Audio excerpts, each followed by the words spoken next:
দর্শক, জর্দানে এবং ইরাকে আরও 2 মার্কিন সেনা নিহত হয়েছে এই কথা ঘোষণা করেছে খোদ মার্কিন কেন্দ্রীয় কমান্ড সেন্টকম।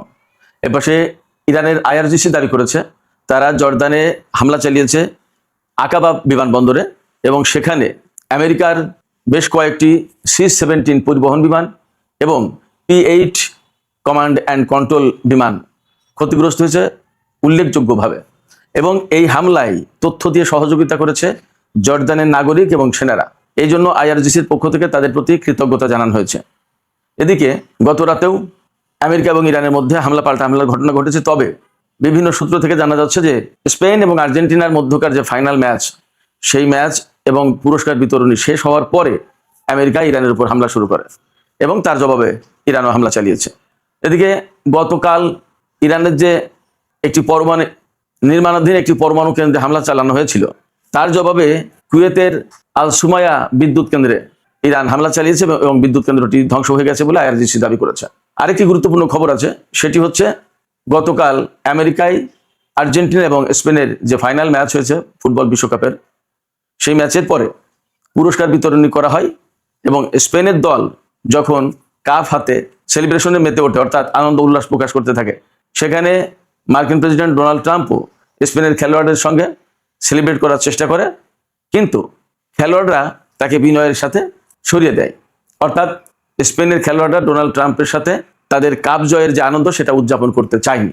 সুপ্রিয় দর্শক, এছাড়াও আরও বেশ কিছু গুরুত্বপূর্ণ খবর থাকবে, এই সমস্ত নিয়ে আমি বিস্তারিত আলোচনা করব এখনকার ভিডিওতে। আশা করি আপনারা শেষ পর্যন্ত সঙ্গে থাকবেন। আর ভিডিও ভালো লাগলে বরাবরের মতোই বলি, লাইক কমেন্ট শেয়ার করবেন এবং চ্যানেলটি সাবস্ক্রাইব করে সাথেই থাকবেন। দর্শক, চলুন বিস্তারিত আলোচনা করি।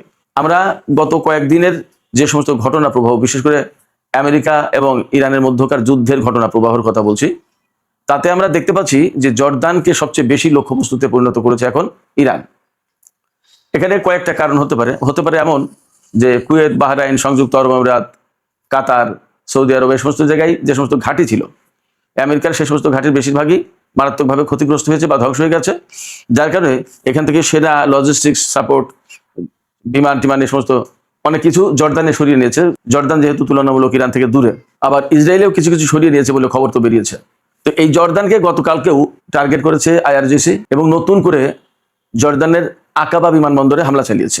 এ কয়েকদিন প্রিন্স হাসান, এরপরে কিং হোসেন এবং প্রিন্স সুলতানিয়ার বেজে হামলা চালাচ্ছিল, মুওয়াফাক আল সালতি বিমানবন্দরে হামলা চালাচ্ছিল, কিন্তু গতকাল হামলা চালিয়েছে আকাবা বিমানবন্দরে। ইসরায়েলের যে এইলাত বন্দর, তার কাছে আকাবা বন্দর অবস্থিত। এই আকাবা বন্দরের পাশেই আকাবা বিমানবন্দর আছে জর্দানের, সেখানে হামলা চালিয়েছে এবং আইআরজিসি দাবি করছে যে তাদের এই হামলায় বেশ কয়েকটি C-17 পরিবহন বিমান, মার্কিন পরিবহন বিমান, বড় বড় বিমান ক্ষতিগ্রস্ত হয়েছে বা উল্লেখযোগ্যভাবে ক্ষতিগ্রস্ত হয়েছে এবং বেশ কয়েকটা P-8 কমান্ড অ্যান্ড কন্ট্রোল বিমান ধ্বংস হয়েছে। এবং আইআরজিসি এখানে চমকপ্রদ দাবি করেছে, যেটা উল্লেখযোগ্য, সেটা হচ্ছে যে তাদের এই হামলার আগে জর্দানের নাগরিকরা এবং জর্দানের সামরিক বাহিনীর লোকজন আইআরজিসিকে তথ্য দিয়ে নাকি সহযোগিতা করেছে এবং এই জন্য আনুষ্ঠানিকভাবে বিবৃতি প্রকাশ করে আইআরজিসি জর্দানের বেসামরিক নাগরিক যারা এই তথ্য দিয়ে সাহায্য করেছে এবং জর্দানের সামরিক বাহিনীর যে সমস্ত সদস্য তথ্য দিয়ে সাহায্য করেছে তাদেরকে কৃতজ্ঞতা জানিয়েছে একেবারে আনুষ্ঠানিক বিবৃতির মাধ্যমে। এটা কিন্তু ভেরি বিগ ডেভেলপমেন্ট। আইআরজিসির দাবি যদি সত্যি হয়, এবং ধরে নিচ্ছি অবশ্যই আইআরজিসির দাবি সত্যি, কারণ অহেতুক এই কথা বলার তো বিশেষ কোনো কারণ আছে বলে মনে হয় না।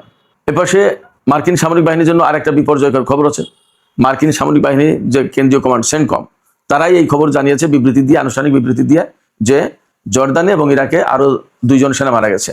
জর্দানে আমরা গতকালকার ভিডিওতে যে খবর দিয়েছিলাম যে 2 জন সেনা নিহত হয়েছে এবং একজন নিখোঁজের কথা বলছে, এবং আমি সেই ভিডিওতে বলেছিলাম যে ইরান জানিয়েছে অনেক সেনা একেবারে চূর্ণ বিচূর্ণ হয়ে গেছে, তাদেরকে চেনা যাচ্ছে না। ঠিক এই কথাটাই জানিয়েছে সেন্টকম, যে তারা আরেকজন সেনাকে মানে চূর্ণ বিচূর্ণ, টুকরো টুকরো হয়ে গেছে এইরকম একটা দেহাবশেষ তারা উদ্ধার করেছে, কিন্তু তার নাম পরিচয় কিছু চিহ্নিত করা যাচ্ছে না, চেনা যাচ্ছে না, একেবারে মানে আনআইডেন্টিফাইড বলছে। জর্দানের সামরিক ঘাঁটিতে আনআইডেন্টিফাইড লোকজন কোথা থেকে আসছে? সবই তো মার্কিন সেনা তারা, কিন্তু তাদের চেনা যাচ্ছে না। কারণ 2টা কারণ হতে পারে। একটা হচ্ছে যে ক্ষেপণাস্ত্রের আঘাতে এই সমস্ত সেনার লাশ বা দেহ একদম ক্ষতবিক্ষত, টুকরো টুকরো হয়ে গেছে, এটা একটা কারণ হতে পারে। আরেকটা কারণ হতে পারে যে আগুন ধরে পুড়ে গেছে, তাদেরকে আর শনাক্ত করার মতো অবস্থা নেই। যাই হোক না কেন, জর্দানে যে মার্কিন সামরিক বাহিনীর জন্য বড় রকম বিপর্যয় সৃষ্টি করেছে ইরানের সেনারা, এটা একদম পরিষ্কার। এবং জর্দানে এই বিপর্যয় সৃষ্টি করার পরেই কিন্তু ইরানের উপর তারা প্রতিশোধমূলক ব্যাপক হামলা চালানোর চেষ্টা করেছে। বাট ফ্যাক্ট হচ্ছে যে আমেরিকার পক্ষ থেকে ইরানকে এখন ধসিয়ে দেওয়ার মতো অবস্থা আর খুব একটা দেখা যাচ্ছে না। সেই রকম সক্ষমতা তাদের নেই, কারণ আঞ্চলিক বেশিরভাগ ঘাঁটি মার্কিন সামরিক বাহিনীর যে সমস্ত লজিস্টিক্স, তারপরে ক্ষেপণাস্ত্র প্রতিরক্ষা ব্যবস্থা, ক্ষেপণাস্ত্র ছোড়ার লঞ্চার, বিমান টিমান, এগুলো অনেক কিছু ধ্বংস হচ্ছে। বড় রকমের বিপর্যয় পড়েছে মোটামুটিভাবে, এটা আপনারা নিশ্চিত থাকুন। এই বড় রকমের বিপর্যয় পড়ার পরেই এই অঞ্চল ছেড়ে জর্দান এবং ইসরায়েলের দিকে চলে গেছে। এখন মূলত যুদ্ধটা হয়তো বা বেশিরভাগ ক্ষেত্রেই সীমাবদ্ধ থাকবে ইরানের সাথে জর্দান এবং ইসরায়েল ওই এলাকায়। সৌদি আরব যদি এখন এখানে ঘাঁটি এবং ভূখণ্ড দিয়ে মার্কিন বাহিনীকে হামলা চালানোর জন্য সহযোগিতা না করে, তাহলে আমেরিকাকে এখন যুদ্ধ করতে হবে সম্ভবত জর্দান ইসরায়েল ওই এলাকা থেকে। যাই হোক, আমি আবার ফিরে আসি ইরাকে মার্কিন সেনা এবং জর্দানে মার্কিন সেনা নিহতর খবরে। তো জর্দানে মার্কিন সেনা নিহতের ব্যাপারে ইরান কিন্তু দাবি করেছে যে বহু সেনা মারা গেছে। আমেরিকা তো বলছে 2 জন, এখন 3 জনের কথা স্বীকার করলো, কিন্তু ইরান বলছে যে সেখানে বহু সেনা মারা গেছে। এবং আমার কাছে মনে হচ্ছে যে দেখেন, যে সেনা মারা গেছে টুকরো টুকরো হয়ে অথবা পুড়ে গেছে, সেখানে আরো 2 জন মারা গেছে, মাত্র 3 জন সেনা ছিল সেখানে। বলা হচ্ছে যে একটা মেসের ভেতরে হামলা হয়েছে, একটা ডাইরেক্ট ক্ষেপণাস্ত্র হিট করেছে, এবং এই সমস্ত ক্ষেপণাস্ত্রগুলো সব ব্যালিস্টিক এবং বড় বড় ক্ষেপণাস্ত্র। কমপক্ষে ওয়ারহেডের ওজন হচ্ছে 1,500 কিলোগ্রাম, তার মানে 1.5 টন। 1.5 টন মানে কি 37.5 মন ওজন। তা যদি বিস্ফোরিত হয় তাহলে কি হয়, ধ্বংসযোগ্য কি পরিমাণে হয় আপনারা কল্পনা করুন। এবং ইরান বলেছে যে গতকাল যে আকাবা বিমানবন্দরে হামলা হয়েছে, সেখানে অনেকগুলো KC-17 এবং P-8 কমান্ড অ্যান্ড কন্ট্রোল বিমান ধ্বংসের পাশাপাশি কয়েক ডজন মার্কিন সেনা নিহত হয়েছে, ইরানের দাবি এটা। তো আমরা জানি না, তবে মোটামুটিভাবে আন্তর্জাতিক বিশ্লেষক এবং গণমাধ্যমে এই কথা বলা হচ্ছে, বহু সেনা মারা গেছে গত কয়েকদিনে ইরানের হামলায়, কিন্তু আমেরিকা তা স্বীকার করছে না সব। এখানে আরেকটা লক্ষণীয় ব্যাপার, সেটা হচ্ছে ইরান যেভাবে হামলা চালাচ্ছে এবং যে কৌশলে এই পর্যন্ত যুদ্ধটাকে এনেছে, সেটা হচ্ছে যে মধ্যপ্রাচ্যে আমেরিকার যে সমস্ত সামরিক সরঞ্জাম হামলার কাজে এবং হামলা প্রতিহত করার ক্ষেত্রে ব্যবহৃত হচ্ছিল, এই ধরনের সামরিক সরঞ্জাম সব ধ্বংস করে দেওয়ার চেষ্টা করেছে ইরান। এতে সুবিধাটা হবে কি, যখন ইরান চূড়ান্ত অভিযান শুরু করবে, ইরান তো বলছে যে আমাদের চূড়ান্ত অভিযান একদম 0 আওয়ারের কাছাকাছি, যখন চূড়ান্ত অভিযান শুরু করবে তখন আমেরিকা কিন্তু ইরানের এই হামলা আর মোকাবেলা করতে পারবে না, প্রতিহত করতে পারবে না। কারণ ততক্ষণে তো তাদের ইন্টারসেপ্টর শেষ, বা যে সমস্ত ক্ষেপণাস্ত্র প্রতিরক্ষা ব্যবস্থা বা আকাশ প্রতিরক্ষা ব্যবস্থা দিয়ে, যেগুলোকে দিয়ে ইরানের ড্রোন, ক্ষেপণাস্ত্র বা বিমান হামলা যদি চালায়, এগুলো যে ঠেকাবে, সেগুলো যদি ইরান মোটামুটিভাবে ম্যাক্সিমাম ধ্বংস করে দিতে পারে, তখন আমেরিকার জন্য আসলে একটা বড় রকম বিপর্যয় নেমে আসবে। এবং মধ্যপ্রাচ্যের বিভিন্ন দেশে ইরান এতদিন কষ্ট করে এই কাজটাই করেছে, আমেরিকার হামলা করার এবং হামলা ঠেকানোর এই 2 রকমের প্রতিরক্ষা ব্যবস্থা বা সামরিক সরঞ্জাম ধ্বংস করেছে। এখন অনেকটা অরক্ষিত হয়ে পড়েছে মার্কিন ঘাঁটিগুলো এবং মার্কিন সেনারা, এবং এর রেজাল্ট সম্ভবত মার্কিন সামরিক বাহিনীর জন্য খুব নেতিবাচক হবে। এপাশে ইরাকে আরেকজন মার্কিন সেনা নিহতের ঘোষণা দিয়েছে সেন্টকম।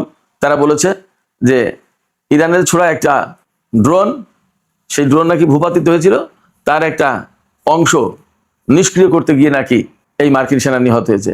আমার কাছে মনে হয়েছে যে এই কথাটার ভেতরে একটা গোজামিল আছে। তা সে গোজামিল থাকুক আর না থাকুক, ইরাকে একজন মার্কিন সেনা নিহত হয়েছে, এটা পরিষ্কার সেন্টকমের বিবৃতি থেকেই। তাতে দেখা যাচ্ছে যে মার্কিন বাহিনী এই গত কয়েকদিনে বেশ বড় রকমের প্রতিরোধের মুখে পড়েছে এবং বড় রকমের হামলার শিকার হয়েছে। তারাই ইরানে অ্যাট এ টাইম 7 জন ইরানি সেনাকে হত্যা করেছে মার্কিন বাহিনী। জবাবটাও ইরান খুব ভালো মতো দিয়েছে বলে মনে হচ্ছে। এদিকে আরেকটা গুরুত্বপূর্ণ খবর, ইরাকের নতুন প্রধানমন্ত্রী আলী আল জাইদি, খুব ইয়াং মানুষ, তিনি আমেরিকা সফরে গিয়েছিলেন। আমেরিকার সফর থেকে ফিরে এসে তিনি ঘোষণা দিয়েছেন চলতি সপ্তাহের শেষের দিকে তিনি ইরান সফরে যাবেন।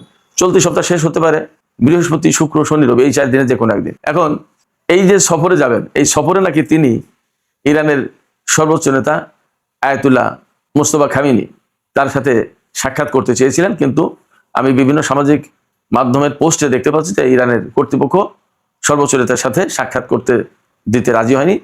তারা বলেছে যে ইরাকের প্রধানমন্ত্রী সফর হবে, কিন্তু সর্বোচ্চ নেতার সাথে বৈঠক হবে না। ধারণা করা হচ্ছে ইরাকের প্রধানমন্ত্রী আলী আল জাইদি আমেরিকা সফর থেকে ফিরে আসার পরপরই ইরান সফরে আসতে চাচ্ছেন। তার মানে তিনি হয়তো আমেরিকার কাছ থেকে বিশেষ কোনো বার্তা, মেসেজ নিয়ে এসেছেন। হতে পারে নতুন করে যুদ্ধবিরতির ব্যাপারে কোনো আলাপ, কোনো প্রস্তাব, হতে পারে আমেরিকার পক্ষ থেকে কোনো বিশেষ কোনো মেসেজ যে যুদ্ধ বন্ধ করুন, তা না হলে আমরা কিন্তু পরমাণু হামলা চালাবো। এখন আমেরিকার সামনে ইরানকে হুমকি দেওয়া সবচেয়ে বড় অস্ত্র হচ্ছে পরমাণু অস্ত্র, এছাড়া আর কিছু নেই। অথবা আর কি হতে পারে আমি জানি না। তবে একটা ব্যাপার, ইরাকের সাথে আমেরিকার বহু সংখ্যক চুক্তি এবং সমঝোতা স্মারক সই হয়েছে এই সফরের সময়। এর সাথে ইরানের আবার স্বার্থ অনেক কিছু জড়িত থাকার কথা। তো কোন বিষয় নিয়ে আলোচনা হবে আমরা জানি না, তবে ইরাকের প্রধানমন্ত্রীর এই সফরটা যে ইরানের জন্য বা আন্তর্জাতিক রাজনীতি এবং আঞ্চলিক রাজনীতি, কূটনীতি এবং কৌশলগত অবস্থানের জন্য অনেক গুরুত্বপূর্ণ সেটা বোঝা যাচ্ছে। দেখা যাক ইরাকের প্রধানমন্ত্রীর সফর আসলে কি হয় এবং কি কি খবর বের হয়। হয়তো তার আগে আরো নতুন কিছু তথ্য বের হবে, আমরা অপেক্ষা করি। এপাশে ইরানের একটি নির্মাণাধীন পরমাণু বিদ্যুৎ কেন্দ্রে হামলা চালিয়েছিল মার্কিন বাহিনী। এর জবাবে ইরান কুয়েতের আল সুমায়া বিদ্যুৎ কেন্দ্রে হামলা চালিয়েছে এবং বিদ্যুৎ কেন্দ্রটা ধ্বংস হয়ে গেছে বলে আইআরজিসি জানিয়েছে। একেবারে মারাত্মক রকমের ক্ষতিগ্রস্ত হয়েছে। এবং এই গত কয়েকদিনের পাল্টা হামলার ঘটনায় যে সমস্ত বেসামরিক স্থাপনা ধ্বংস হয়েছে তার ভিতরে পানি লবণাক্ত মুক্তকরণ স্থাপনা বা কেন্দ্র, বিদ্যুৎ কেন্দ্র, ইরানের রেল স্টেশন, রেল লাইন বা সেতু, সড়ক সেতু, এরপরে কয়েকটা বিমানবন্দরে হামলা চালিয়েছে, এইরকম ভাবে ক্ষতিগ্রস্ত হয়েছে। আসলে আমি আবারও বলি, আমেরিকা এবং ইরানের এই পাল্টা হামলার ঘটনায় ইরান এবং মধ্যপ্রাচ্যের দেশগুলোর বেসামরিক স্থাপনাও কিন্তু অনেক ক্ষয়ক্ষতি হচ্ছে, ধ্বংস হয়ে যাচ্ছে। কিন্তু আমেরিকার মূল ভূখণ্ড এবং তাদের নিজেদের ব্যবসা কেন্দ্র, ঘর বাড়ি, অফিস আদালত সবকিছু অক্ষত থেকে যাচ্ছে। এই জিনিসগুলো মধ্যপ্রাচ্যের দেশ যত তাড়াতাড়ি বুঝবে তত তাড়াতাড়ি এই সংকটের সমাধান হবে বলে মনে করা হয়। তো যাই হোক দর্শক, এখনকার আলোচনা শেষ করব। আলোচনা শেষের আগে আমি আপনাদের কাছে জানতে চাই, আপনারা কি মনে করছেন যে মধ্যপ্রাচ্যে মার্কিন সেনা মৃত্যুর যে ঘটনাগুলো ঘটলো, এছাড়া ইরানের যে হামলার ধরন, ইরান ক্ষেপণাস্ত্র যে বড় বড় ক্ষেপণাস্ত্র ব্যবহার করে এখন অনেকটা মধ্যপ্রাচ্যের উপসাগরীয় অঞ্চল থেকে মার্কিন বাহিনীকে বলা যায় জর্দান এবং ইসরায়েলের দিকে পিছু হতে বাধ্য করেছে, বলা যাচ্ছে পুরোপুরি এরকম না, কিন্তু এখন মূল জায়গা হয়ে দাঁড়িয়েছে জর্দান, ইসরায়েল ওই দিকে। সেক্ষেত্রে মার্কিন বাহিনী কি আসলে বড় রকমের একটা বিপর্যয়ের কাছাকাছি পৌঁছে গেছে বলে কি মনে হচ্ছে আপনাদের? বা ইরান যে দাবি করছে, ইরানের আইআরজিসি, যে তারা এত এত কিছু ধ্বংস করেছে, এই দাবিটাকে কি আপনাদের কাছে সত্য বলে মনে হচ্ছে? আপনাদের মতামত কমেন্টে জানাতে পারেন। আর ভিডিও ভালো লাগলে লাইক, কমেন্ট, শেয়ার করবেন এবং চ্যানেলটি সাবস্ক্রাইব করে সাথেই থাকবেন।